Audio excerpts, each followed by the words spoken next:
Hello, thank you for watching. I am not locked out of my house. This is an image from my bedroom, so this is very much an isolated talk from home. My name is Wiemer Snijders, and for those who don't know me, I work as a partner in a firm called Commercial Works, where we help clients understand how marketing science can drive business results. Very often we try to reduce complexity, introduce simplicity, bring back focus so people can be more successful as a result. Now, people sometimes talk about marketing as being a three-step process where we, in the first place, as a first step, try to make sense of the world around us, in our place in a competitive field. We think about what that means for us as a brand, as a company, and then what we need to do and decide to do about it. And if we're any good at it, it will produce positive results, of course. But the critique has been that marketers too often just jump right into that third, last tactical phase of the process. We've been blamed for not backing up our ideas sufficiently with data. So that's why we're, in some cases, not offered a seat at the table. But to be honest, I think that is changing. There is much more data available. The means of processing it become much more cheaper and available to more companies. So we are better at backing up our ideas with data and better at understanding the people to whom we're selling. That gives rise to a new challenge because we're now faced with this sea of data, essentially, all of these so-called performance indicators. And the challenge actually becomes distinguishing between, let's say, the vital few and the confusing many. Now, the problem here is that means we need to be better at analyzing and interpreting all that data. And this has led people like Don Marty, who works at Firefox, to say, well, I actually think that the most dangerous thing on the internet isn't terrorists or organized crime, state propaganda. It's marketing people pretending to understand statistics. That's a pretty scathing remark, but I think he's right in a way.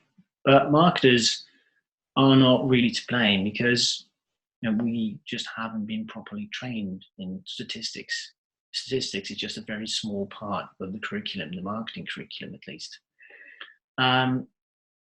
So it's just it's a challenge. It's a problem. We need to get better at statistics. Now that we're analyzing so much data and trying to make sense of it. So I don't have a background in statistics, but I read up on it in the past decade, talked to a lot of people who do understand it.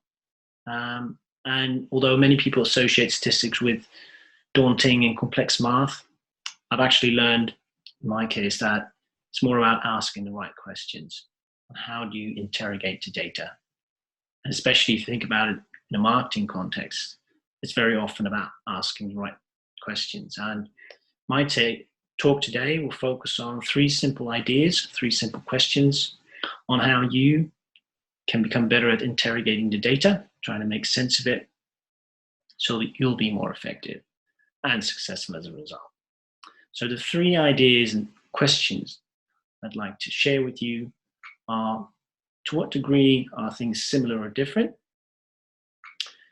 Do we only have part of the puzzle? Are we being selective? And possibly most importantly, is there a pattern? What's the pattern in the data? So let's start with the first one, shall we? Same or different? Now, if you think about what marketers have been taught on and what we think is important in the way we work and think in marketing, a lot has been influenced by this man. This is Philip Kotler, and he has influenced a lot of people over the course of his career. But if you care to summarize the main points in his thinking, it will probably be something like this. He's always stressed the importance of segmenting your market, determining who your target group is, and differentiating your brand. So essentially, try to find differences and see how you can leverage and use those to your advantage. Now, let's first start with a sort of everyday example, and then look how we can apply how that pans out in a marketing context, especially if you need to analyze data.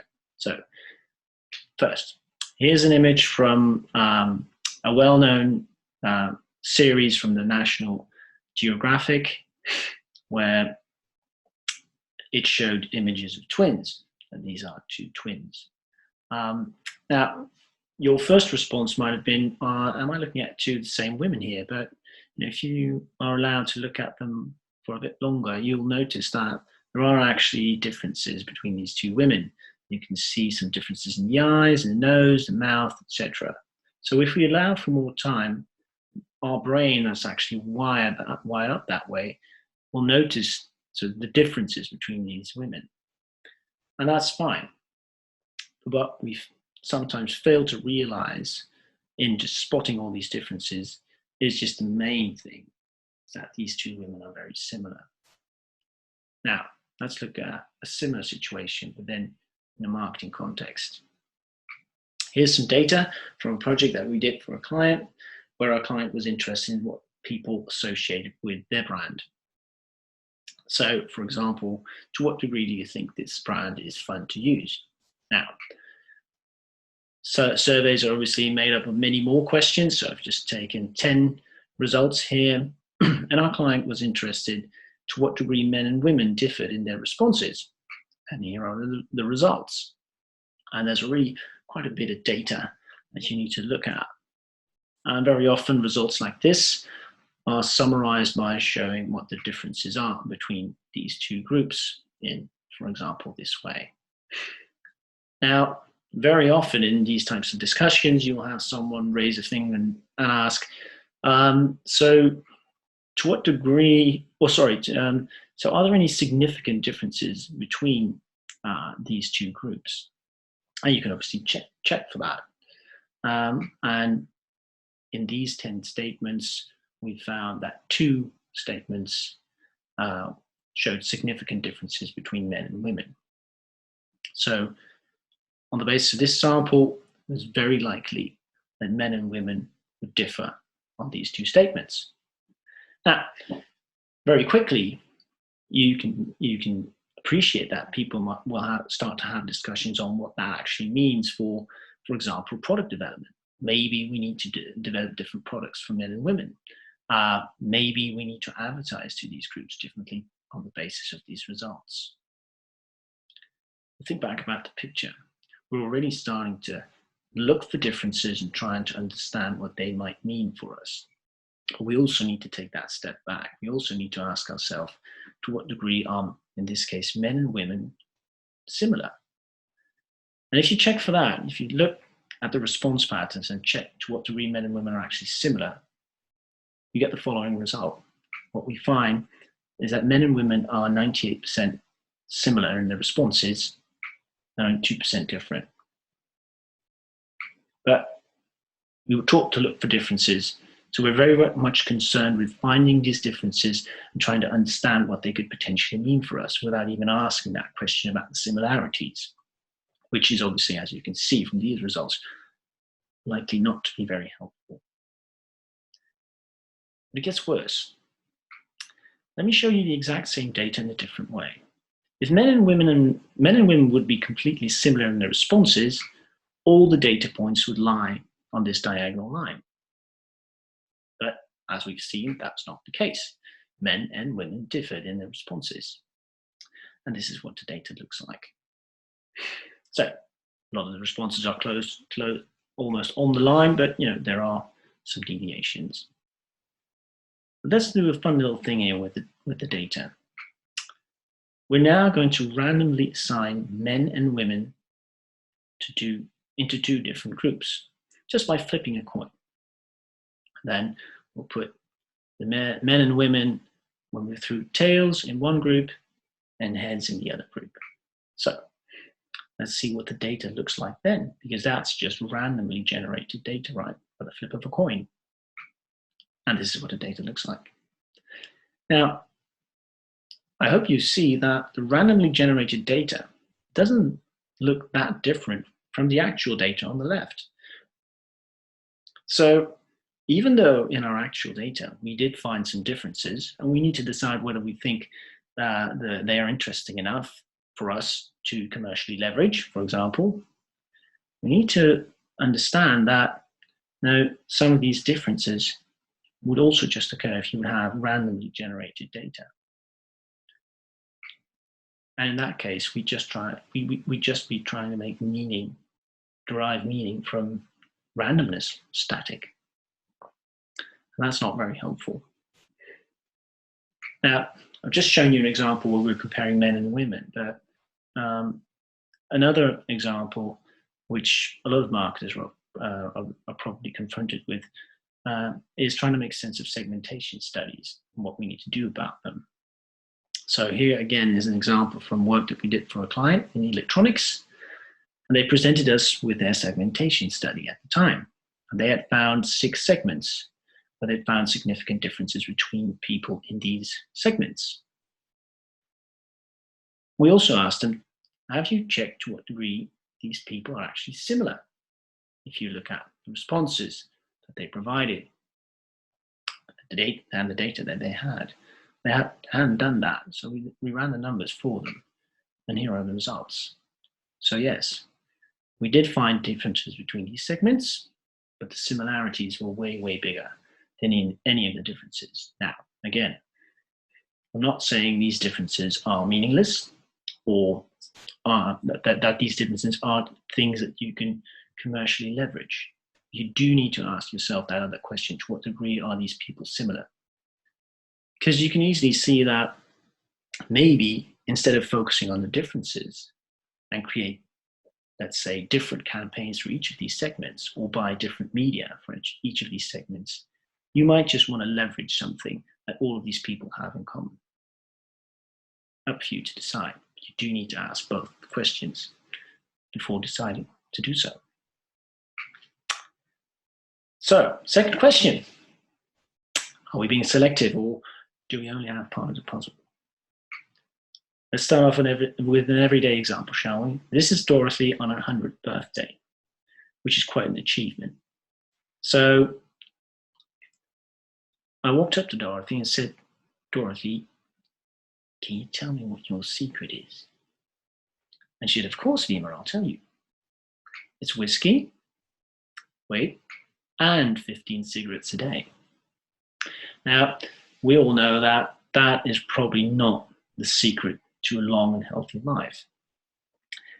And even if we would ask, say, 100 Dorothys, and they would all give us the same answer, whiskey and 15 cigarettes a day, we'd be what Francis Bacon once said: counting the hits and ignoring the misses. Because we can't really interrogate the people that are not around anymore, can't we? So we only have part of the puzzle, and we've been really selective in our data collection. Now let's put this in a marketing context to see how we can fall for that trap very easily as marketers when we try to understand the market.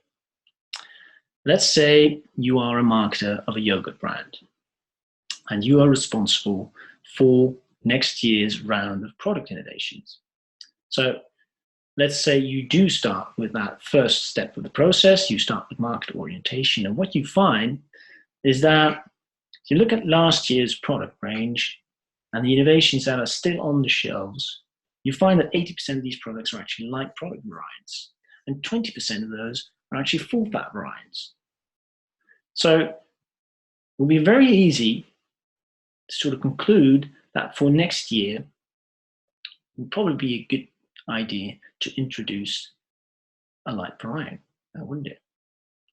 However, we're potentially only counting the hits and ignoring the misses. Because what if we looked at all the products that weren't on the shelves anymore, And we found that 80% of those products were light brines and 20% of them were full fat brines. We might only have part of the puzzle because we were selective in our data. We need to count the hits and the misses in order to tell what we need to do, whether we have something here. But we often don't do that. These are some examples from trade magazines. We're trying to learn from the most successful millennials. We're trying to understand from the world's best brands. We try to learn what great leaders do and what we can do to emulate their success, probably. Again, this is like asking Dorothy what her secret is, just asking successful brands to tell us what the secret is to their success. Books like these are full of this, and they all fall for the same trap. So I don't know if you've read any of these books, but they're pretty shitty places if you really, really want to learn something about how to grow your brand, because they all fall for that selection bias. Survivorship bias is also what it's called. Now, let's look at another example of how only having part of the puzzle. This is a case where Starbucks found out that the people that engaged with Starbucks on Facebook also bought 8% more. So what they found was a very strong relationship between engagement on Facebook and sales. Now, every time you read something, every time you read about something causing something, impacting or driving something, I want you to think about fire trucks in the future. Let me explain. Let's say I find a very strong relationship between the number of fire trucks going to the fire and the damage that's being caused by the fire. Now, if I was made responsible for reducing the damage, what would you think if I'd suggest to just reduce the number of fire trucks going to a fire, and we'd probably reduce the damage of the fire, right? Now, very quickly, a lot of people say, no, that's not how it works, mate. It's the size of the fire, right? That's determining what the damage is going to be, but also that's determining how many fire trucks you're going to send off to the fire to fight the fire. So that's something it's very obvious, something people quickly understand.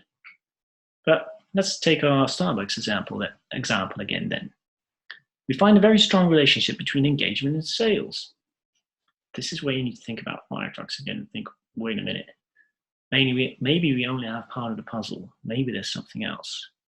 And indeed, and this was researched and published in the Journal of Marketing, what they found was that brand preference was influencing engagement, but also the level of sales. People that prefer Starbucks tend to buy more often, but they also tended to engage more on Facebook. So something else was going on, and we need to think about that every time we read about something driving or impacting something, or whether people have found a very strong relationship between two things. There is a way to control for it. It's by means of an experiment.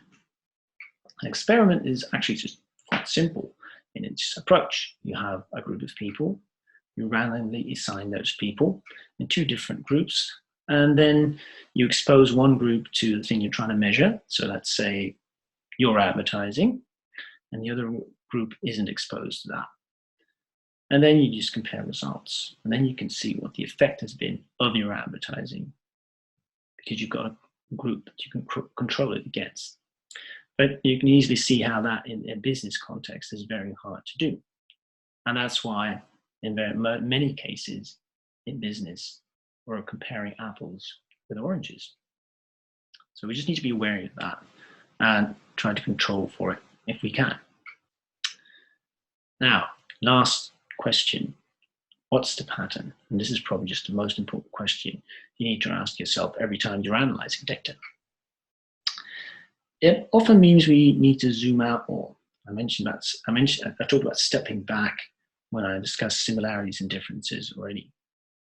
But when we're doing market research, we're very often very focused on very small things, trying to understand what's going on. Sometimes you have a bit of a wider view, but very often we don't step back enough to see the whole big picture. So in marketing, you could have a thing like this, where I'm measuring 2 KPIs over time, and now we need to understand what's going on here. What's the relationship between these 2 KPIs? And if you visualize the data like that, it's pretty hard to see the pattern. So we need to sort of present the data in a different way, so that relationship becomes much more apparent.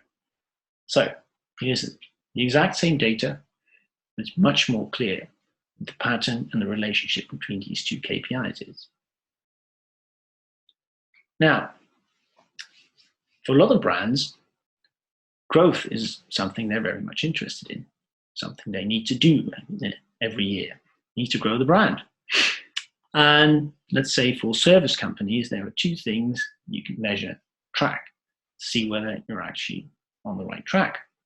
You can measure the people that are coming in, people you've acquired over the course of a year.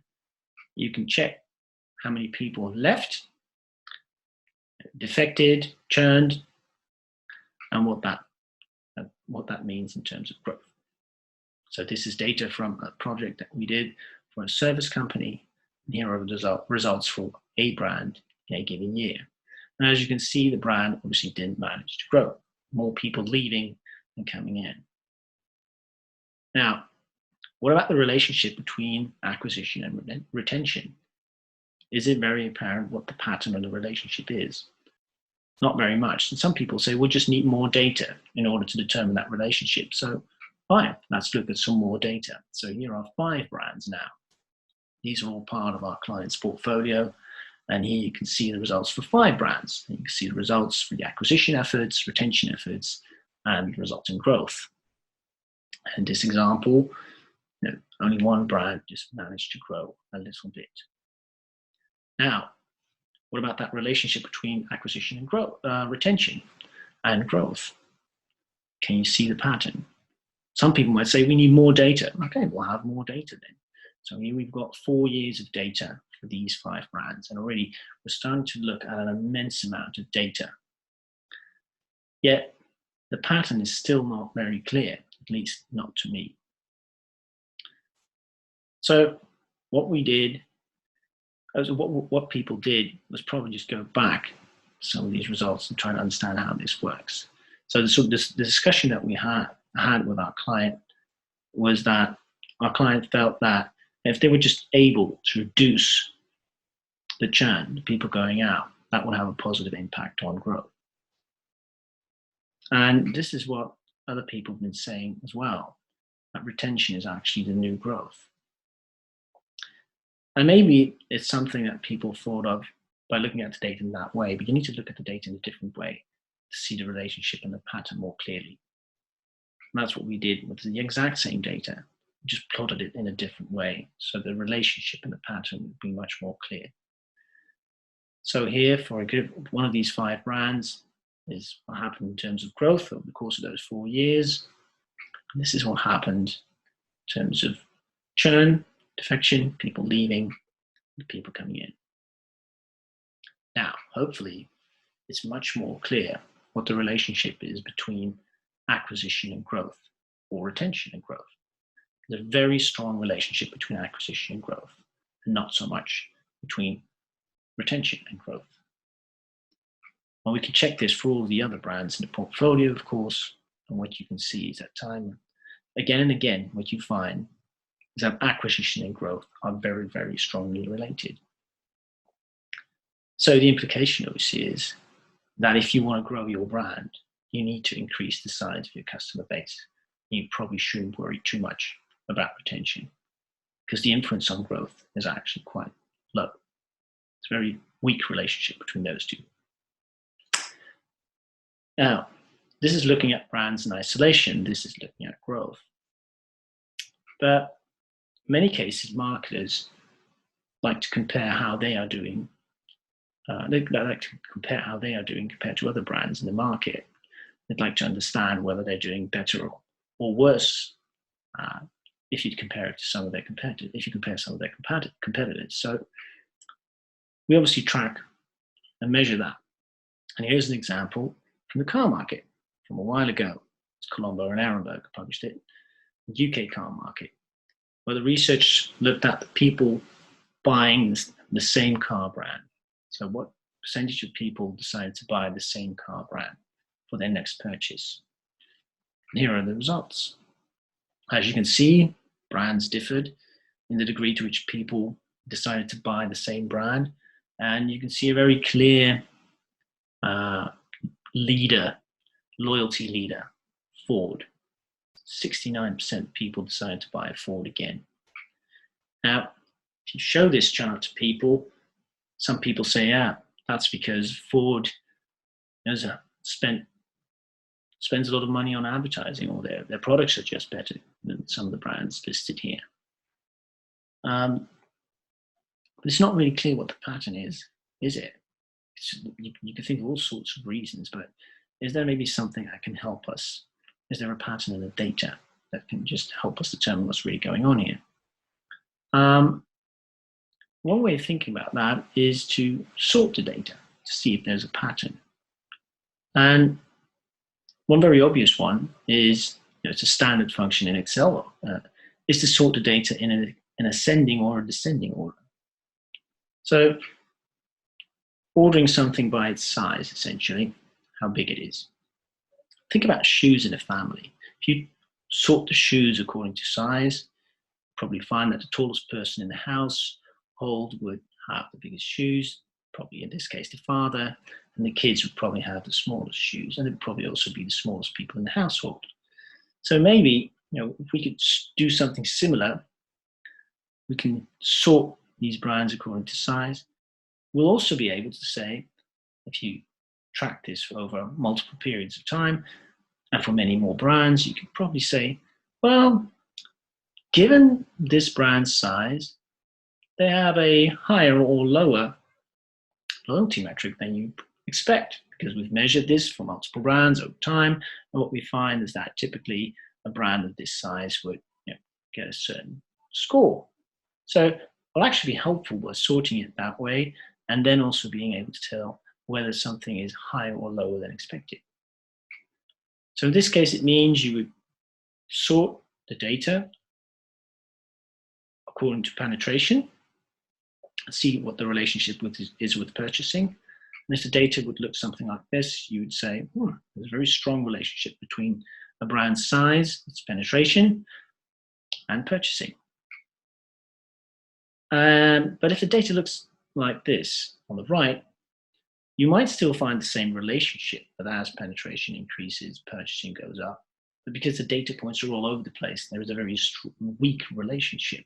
So it's probably not a very useful concept or idea to use. So let's see how helpful and how useful this idea might be when we look at the results from the car study. So here we've got penetration on the x-axis and the loyalty metric on the y-axis. And this is what the data looks like. Now, there's actually a quite strong relationship between penetration and people buying the brand again, the loyalty metric. You can actually see that most of the dots are on the line. So for most of these brands, their scores are actually completely normal, given the brand's size, given the brand's penetration. So Ford wasn't commanding any exceptional loyalty. It was actually perfectly normal for its penetration.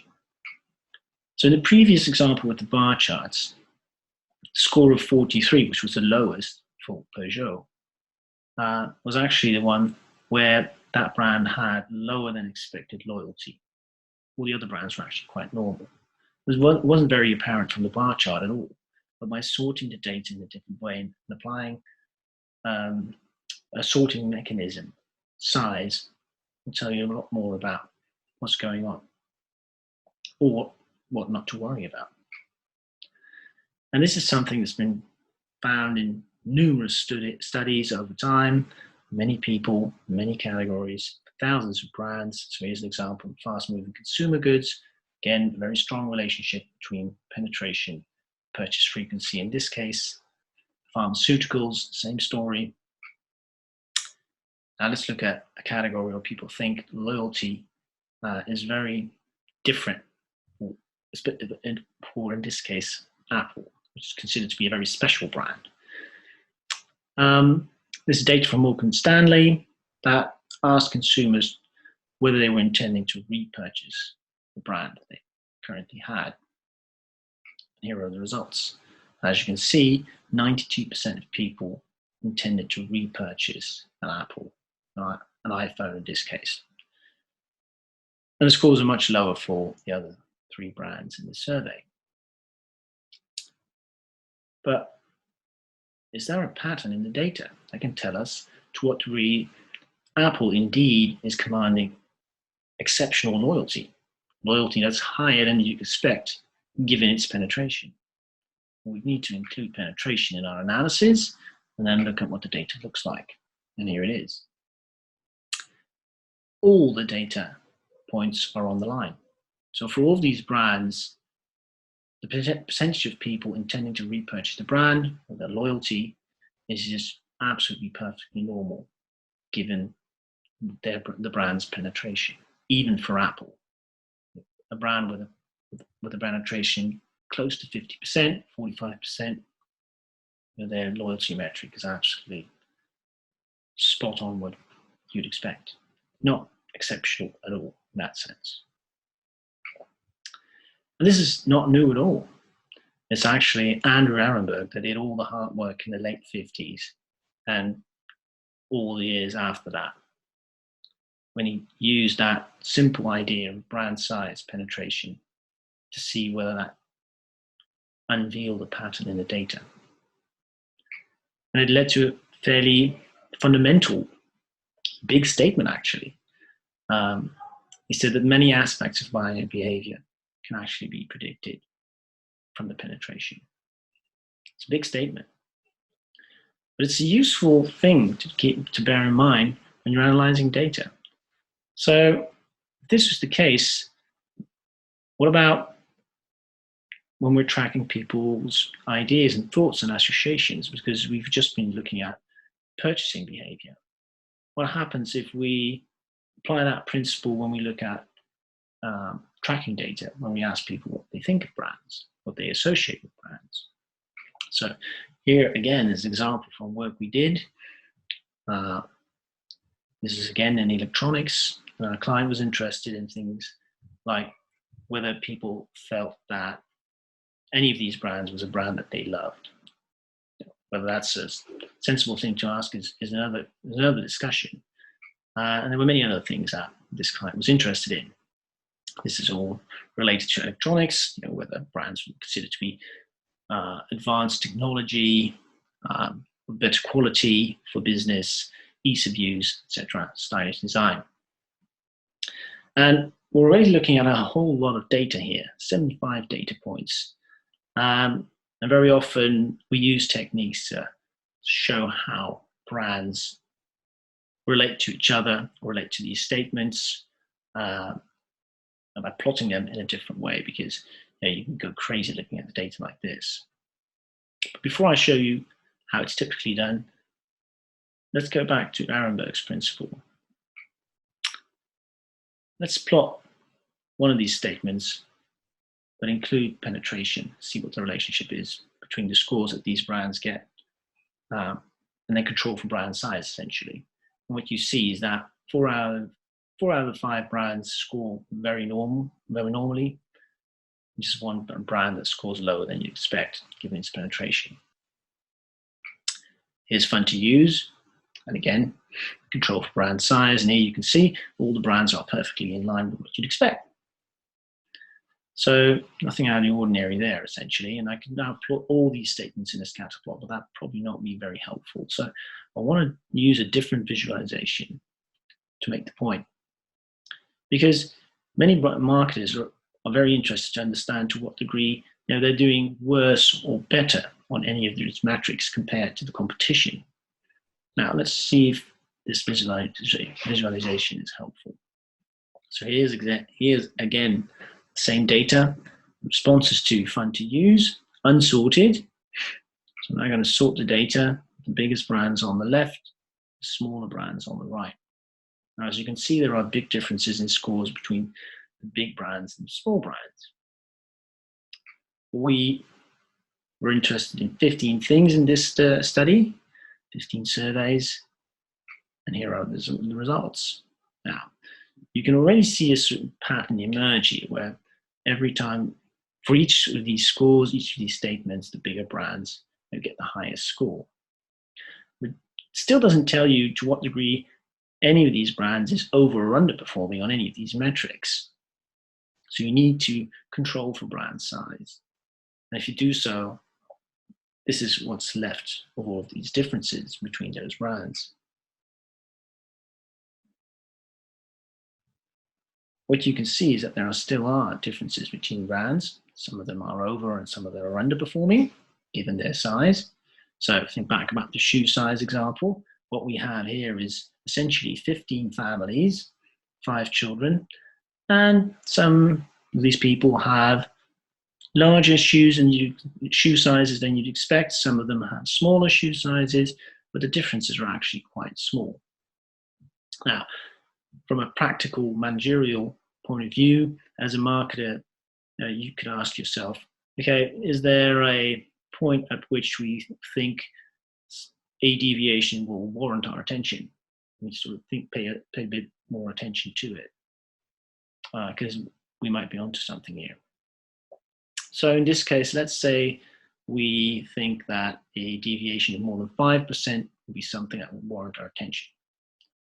If you look at the data here, got 75 data points. I've got one statement that deviates more than 5%, 8%. It's for stylish design for brand 3.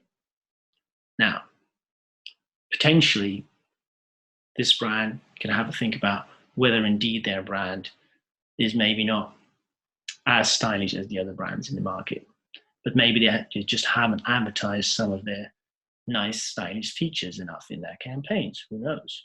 But at least on the basis of this result, you can have a discussion, an informed discussion about whether they need to do something about it. Bear in mind, brand 3 is the biggest brand in the market. So it hasn't stopped them from selling a lot of products in this case. But this is a much more simple analysis than brand plots like these, because this is what typically is being done in analyzing these types of data. It's plotting all of these scores and then blowing up all the differences, and then we're trying to understand what they mean. These axes don't tell you how big these differences are. But if you look at brand plots like this, you might be fooled in thinking that brand 2 at the bottom right is considered to be more easier to use than at the top left, brand 1, which could be probably more considered to be a brand, a leading brand that people love. But bear in mind, brand 3 was the biggest brand in the market. The thing is, as with the static or the random noise, you're just trying to make sense of something that's just very small, maybe just even random. The only thing that was probably really interesting was a score for brand 3 on stylish design, which was a 8% difference. Maybe they need to do something about it. The rest is probably just randomness, noise, small things that you shouldn't probably pay much attention to. So we were initially looking at 75 data points, but we're applying some very simple principles, finding a pattern in the data. We were actually able to reduce it back to 1 data point. So I hope this was helpful. I hope asking these 3 simple questions will really help you as a marketer when it comes to analyzing and interpreting data. It's asking the question whether things are similar or different. Be wary of selection effects. You've only got part of the puzzle, and try to look for patterns in the data. And try to control for brand size as a first step, because that will probably unveil a very important pattern. And then you can control for it and see whether most of the things that you've been measuring are actually absolutely normal or something that warrants your attention. So thank you for watching, and please donate to this good cause Thank you.